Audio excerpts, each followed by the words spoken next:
बंदी छोड़ सतगुरु रामपाल जी भगवान की जय हो। सतसाई भगत जी। ऐसी कोई बात नहीं भगत जी, ये आपका बड़प्पन है, ये आपके भाव हैं, ये एक आत्मा की आधीनी और प्रेम को दर्शाती है कि अपने जाने अनजाने की गलतियों की समायाचना वो एक दूसरे से करते हैं और निरंतर भक्ति मार्ग में आगे बढ़ने की सोचते हैं। भगत जी, हम सबका आधार परमात्मा है और हमने परमात्मा से ही समायाचना मांगनी है। ठीक है, अगर हमारा किसी व्यक्ति से किसी बात को लेके कभी कोई टकराव हुआ हो, कभी कोई ऊंच नीच सोचने में, विचारने में या बोलने में हो गई हो, तो उनसे भी माफ़ी मांगी जाती है। वो उस आत्मा की महानता को दर्शाता है, उस आत्मा के बड़प्पन को दर्शाता है। और अभी मुरादाबाद से अपने पवन भगत जी का फ़ोन आया। आपको पता है, जब दास मेरठ से कहीं और जाने की सोच रहा था, कहीं मुझे कोई रास्ता दिखाई नहीं दे रहा था, तो मुरादाबाद के लिए मुझे आप जी ने ही कॉल किया था कि भगत जी, मेरी पवन जी से बात हुई है और उनके ऊपर का मकान खाली है। तो दास एक बड़ी उम्मीद के साथ में वहाँ पे गया था कि भाई चलो, परमपिता परमेश्वर ने एक रास्ता दास के लिए निकाला है। दास लॉकडाउन में उस समय बाइक लेके मुरादाबाद गया, पवन जी के मकान पे वहाँ एक दो दिन रहा। परमात्मा की दया से मुझे बहुत अच्छा लगा वहाँ पे उनका व्यवहार, उनका नेचर देख के। जाते समय उन्होंने मुझे 500 रुपये भी दिए थे बाइक के पेट्रोल के लिए, और कहा था कि भगत जी आप कल सामान ले आना। लेकिन जैसे ही दास मेरठ पहुंचता है, उससे पहले ही उनका एक 4 मिनट का ऑडियो आ जाता है जिसमें वो किन्हीं कारणों से मना कर देते हैं कि दास आपको अपने घर पे एज ए किराएदार रखने में असमर्थ है। तो थोड़ा सा देखो भगत जी, हम आत्मा है, हमें थोड़ा सा धक्का तो लगता ही है, लेकिन दास को तो अपने भगवान पे विश्वास था कि परमेश्वर, शायद मैं गलती कर रहा था और आपने शायद दास को बचा लिया हो। तो मैंने परमात्मा पे मैंने विश्वास रखा, और फिर परमात्मा ने दास की अच्छी, इतनी अच्छी व्यवस्था की उत्तराखंड में। परमात्मा ने 1 साल दास को वहाँ रखा और 5-6 लाख रुपया उस 1 साल में मेरे घर का खर्चा काट के, भगत भाई बहनों का जो दास ने उधार ले रखा था वो भी चुकती हुआ। और पवन भगत जी को भी शायद परमात्मा ने एहसास करवाना था, शायद ये झटका कुछ देना था, क्योंकि वो भी परमात्मा की प्यारी आत्मा है। तो लगभग 1-1.5 साल से पवन जी से मेरी कोई बातचीत नहीं हुई, मुरादाबाद वाले से, मास्टर जी से। और उन्होंने उस समय कुछ कहा था, थोड़ा बहुत मुझे ध्यान नहीं आ रहा, कि आप जैसे पहले थे वैसे आप नहीं हो, आप मेरे घर पे रुके थे, मैंने आपकी कुछ क्रियाएं देखी हैं, मुझे अच्छी नहीं लगी। तो दास भी थोड़ा अचंभित था कि भाई ऐसा तो इस परमात्मा के कुत्ते ने क्या कर दिया। भाई मेरी भी समझ से बाहर था, मैंने उनसे पूछने का भी प्रयास किया लेकिन कोई जवाब ही नहीं मिला। कोई बात नहीं, दास को परमात्मा निरंतर आगे बढ़ाते गए। आज पवन जी का भी फोन आया शाम को, और रोते हुए भगत जी, उस आत्मा ने और अपनी वो गलतियां स्वीकार की हैं कि भगत जी, दास ही उस समय गलत था और दास अपनी गलती के लिए क्षमा याचना मांगता है। तो भगत जी, ये महान आत्माओं के काम होते हैं। कायर व्यक्ति, कमजोर दिल का व्यक्ति ये काम नहीं कर सकता। क्षमा करना दुनिया का सबसे टेढ़ा काम है। महान आत्माएं ही ये काम कर सकती हैं। अब देखो भगत जी, वही बात हो गई वो दुर्वासा वाली, जो आप एग्जाम्पल दे रहे थे अभी। विष्णु ने दुर्वासा को कहा कि भाई मेरे बस की बात नहीं है, वापस राजा अम्बरीश के पास जा और उसी से समायाचना कर। तो ये तो भगत जी, ऐसा है ना, सृष्टि का नियम है, सृष्टि का विधान है। परमात्मा खुद नहीं तोड़ते हैं अपने नियमों को। तो पवन जी ने जो समायाचना मांगी है, और शायद उनको अब जो आत्मिक संतुष्टि का अनुभव हुआ होगा, वो स्वयं ही उस चीज को जान पा रहे होंगे। लेकिन ये नहीं है कि पवन जी ने मुझसे समय याचना मांगी तब उनको संतुष्टि हुई, नहीं भगत जी। पवन जी मुझसे पहले परमात्मा से समय याचना मांग चुके हैं, शायद उनको मालूम भी नहीं। ये आध्यात्मिक ज्ञान है भगत जी। जिस समय हम अपने मन में ये शब्द निकालने से पहले, अपनी जुबान से किसी से माफी मांगने वाले शब्द निकालने से पहले, जब हम अपने अपने मन में ये विचार लाना शुरू कर देते हैं कि भाई ये आध्यात्मिक मार्ग है और इसमें छोटा बन के चलना ही उस परमात्मा को प्यारा है, और जो भी है, जो भी हुआ कोई बात नहीं, हम सब हम बराबर के भाई हैं, और किसी से माफी मांग लेने से कोई छोटा नहीं होता है, बल्कि दोनों का दिल हल्का हो जाता है। जब पवन जी इस तरह के विचार अपने अंदर लेके आ रहे होंगे, उसी समय परमात्मा ने उन्हें माफ कर दिया। क्यों? क्योंकि भगत जी, वो विचार पैदा करने वाला ही परमात्मा है। काल कभी भी दो भाइयों के आपस में नहीं मिलने देगा। काल दो दिलों को आपस में नहीं मिलने देगा, इस मार्ग से जुड़ी हुई आत्माओं को। तो पवन जी के अंदर ऐसे विचार भी तो गुरु जी ने ही पैदा किए। तो गुरुजी तो उनको पहले ही माफ कर चुके हैं। पवन जी को तो मालूम भी नहीं था कि मैं ऐसा करने वाला हूँ। पवन जी की तो सोच में भी नहीं आया होगा, उससे पहले तो मालिक को पता था ना कि ये मेरी प्यारी आत्मा 2 दिन बाद में अपने अपने छोटे भाई जयपुर वाले पवन दास को कॉल करके अपना दिल हल्का करेगी। भगत जी यही प्यार प्रेम परमात्मा चाहता है, यही प्यार प्रेम आपने देखा होगा। जो ये जैनी है, जैन समाज के लोग हैं, इनका साल में ऐसा कोई त्योहार आता है एक, मुझे नहीं पता नाम क्या है।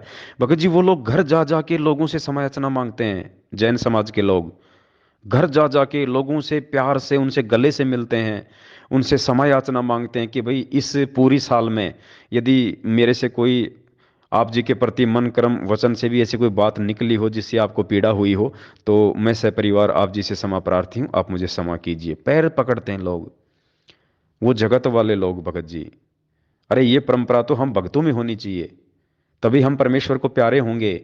जब हम यहाँ एक दूसरे भाई बहनों को प्यार नहीं कर सकते, एक दूसरे भाई बहनों से हम मनमुटाव रखेंगे, सतलोक क्या हम खाक जाएंगे? वहां पे प्रेमी आत्माओं की आवश्यकता है, राग द्वेष और ईर्ष्याली आत्माओं के लिए वहां कोई जगह नहीं है, वो तो बीच में नरक में ठोक दिए जाएंगे।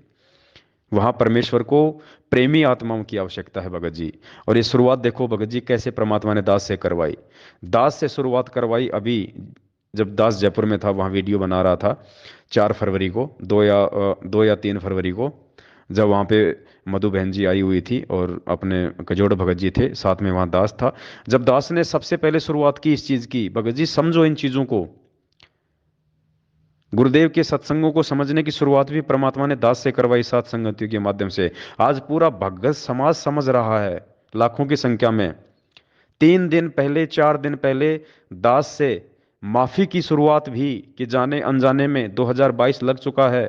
इस पवन दास से यदि मन कर्म वचन से भी किसी भाई बहन के लिए कोई शब्द निकल गया हो, चाहे वो गुरुजी की बेटी हो वो मेरी बहन है, चाहे गुरुजी का बेटा हो वो भी मेरा भाई है, चाहे महेंद्र जी हो या चाहे देशराज जी हो वर्ल्ड कोऑर्डिनेटर, चाहे जितने भी नामदान संचालक वाले हो, किसी भी भाई बहन के प्रति पिछले 7 वर्षों से मैंने जिन जिन शब्दों का प्रयोग किया है, हालांकि वो उस समय ठीक था, वो प्रयोग करना परमात्मा ही करवा रहे थे भाई बहनों को जगाने के लिए, लेकिन अब ये भक्ति अगली पायदान पे जा रही है। अब गफलत में जी के आप सतलोक नहीं जा सकते, आगे का समय नहीं निकाल सकते। तो दास ने इसकी शुरुआत की, परमात्मा ने दास को प्रेरणा की, दास को आगे बढ़ाया। वरना भगत जी ये संभव नहीं होता है। 7 साल से आप किसी के साथ में लड़ाई कर रहे हो ज्ञान आधार से, और आप सही हो, आप बिल्कुल गंगा की तरह हो, फिर भी आप आगे बढ़ के उन भाई बहनों से समय याचना मांगते हो, उनके पैर पकड़ के कहते हो कि भाई मुझे समय याचना कर दो। मेरे मैनेजमेंट वाले भाई बहनों, मेरे जितने भी नामदान संचालक हैं, कोऑर्डिनेटर हैं, या आम संगत में जो भाई बहन हैं या सत्सेवक हैं, जिनके लिए मुझ नीच पवन दास से कभी जिंदगी में, यदि पिछले भक्ति इतिहास में 7 साल के में यदि ऐसा कभी मन कर्म वचन से भी दिल दुखाने वाली बात निकली हो, तो मैं सभी भाई बहनों से क्षमा याचना करता हूं, मुझे माफ करें। चाहे मैं आपके पैर भी पकड़ने को तैयार हूं, क्योंकि मैं भार को लेके आगे नहीं बढ़ सकता। ये 2022 से आगे विनाश की शुरुआत है, टहलका मचेगा, तांडव मचेगा, और मैं आत्मिक रूप से भार को लेके आगे नहीं बढ़ सकता। मेरे मालिक का मेरे लिए यही आदेश है, जो मैंने उसकी पालना की और आपको संदेशा दे दिया। अब ये आप भगत भाई बहनों ने देखना है कि आपने क्या करना है। तो आज देखो भगत जी, भाई बहन एक दूसरे से क्षमा याचना मांग रहे हैं, एक दूसरे से क्षमा याचनाएं मांग रहे हैं। और भगत जी ऐसे ही प्यार बढ़ेगा, ऐसे ही ये जो दिल हैं जो काल ने अलग अलग कर रखे हैं, ये परमेश्वर की आत्माएं वापस एक हो जाएंगी। लेकिन ये बहुत ही महानता का काम है। छोटी सोच रखने वाले आदमी, घटिया सोच रखने वाले आदमी, गुरुदेव से ज्ञान आधार से ना जुड़ने वाले आदमी ये जिंदगी में नहीं कर पाएंगे। ये दुनिया का सबसे टेढ़ा काम है, किसी को क्षमा करना और किसी से क्षमा याचना मांगना। तो विक्रम भगत जी, आप जी जो कह रहे हो वो परमेश्वर की रजा है, परमेश्वर की मेहर है।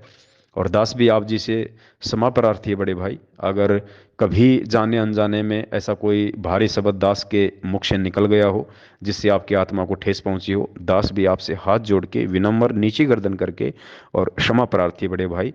परमात्मा कहते हैं कि भृगु ऋषि ने विष्णु भगवान के छाती में पैर मारी थी, लात मारी थी, तो परमात्मा कहते हैं कहाँ उसका मान घट गया? उसका मान नहीं घटा। जो माफ करता है उसका मान परमात्मा और बढ़ाता है, घटाता नहीं है। भगत जी जब तक हमारी आंखों से आंसू नहीं टपकने लग जाएंगे ना, इस परमेश्वर के सत्संगों को सुनते सुनते और एक दूसरे भगत भाई बहनों को कभी देख लेंगे, जब भगत जी जब तक हम उनसे वो गले नहीं मिल लेंगे, वो प्यार प्रेम नहीं उमड़ेगा भगत जी, तब तक बात नहीं बनेगी। ये भक्ति मार्ग है, सतलोक में प्रेमी आत्माओं का वास है, वहां पे राग द्वेष और ईर्ष्या के लिए रत्ती भर भी जगह नहीं है। तो आज जो पवन जी ने किया है वो महान आत्माओं के काम होते हैं। हमारे जैसे दो कौड़ी के नीच आत्माएं ऐसा नहीं कर सकती जो आज मुरादाबाद से पवन भगत जी ने किया। भगत जी, इससे हमारी भक्ति बढ़ती है, परमात्मा हमारे और नजदीक आता है। गुरुदेव कहते हैं ना, बिना प्रेम पावे नहीं चाहे कोटि समाधि लाओ। भगत जी, ये राजनीति करने वाले, रक्तदान दे दान करने वाले बिना ज्ञान के, और ये कुपात्रों को ज्योति पाठ का दान देने वाले, गुरुदेव के विधान को तोड़ने वाले, भेड़ चाल में चलने वाले, भगत जी ऐसे लोगों के अंदर ये प्रेरणा नहीं हो सकती जब तक कि वो सात संगति से ना जुड़ जाएं। ये सात संगति परमात्मा के सत्संगों का ये प्राण है। साध संगति परमात्मा के सत्संगों का प्राण है, क्योंकि इसी से परमात्मा की पहचान होगी, इसी से सतगुरु की पहचान होगी। और ये सौभाग्य है उन आत्माओं का जिनको परमेश्वर ने पिछले कई वर्षों से एक दूसरे से साध संगति के माध्यम से जोड़ रखा है। भगत जी, बहुत कुछ है कहने को, परमात्मा ने इतनी प्रेरणाएं की हुई हैं, परमेश्वर का इतना आशीर्वाद है, लेकिन एक बार मैं नहीं कह पाऊंगा बड़े भाई। रात भी हो रही है, सोना भी है, सुबह फिर परमेश्वर की सेवाएं हैं, और भी नई नई चीज़ें हैं जो परमेश्वर के आदेश से भाई बहनों को समय समय पर लाइव आके बतानी पड़ती हैं। तो परमात्मा दया करें, कल एक बहुत ही जबरदस्त प्रमाण सतगुरुदेव जी के आशीर्वाद से कि धरती पे संत रामपाल जी ही पूर्ण परमेश्वर हैं, कबीर साहिब हैं, कबीर देव हैं और प्रकट हैं। उसके बाद तो कोई निरा मूर्ख प्राणी होगा जो अपने गुरुदेव को परमात्मा के रूप में स्वीकार नहीं करेगा और तुरंत हमारे बड़े भाई सतलोक आश्रम मैनेजमेंट हरियाणा वालों का साथ छोड़ के साथ संगति से नहीं जुड़ेगा। सत साहिब बंदी छोड़, सतगुरु रामपाल जी भगवान की जय हो।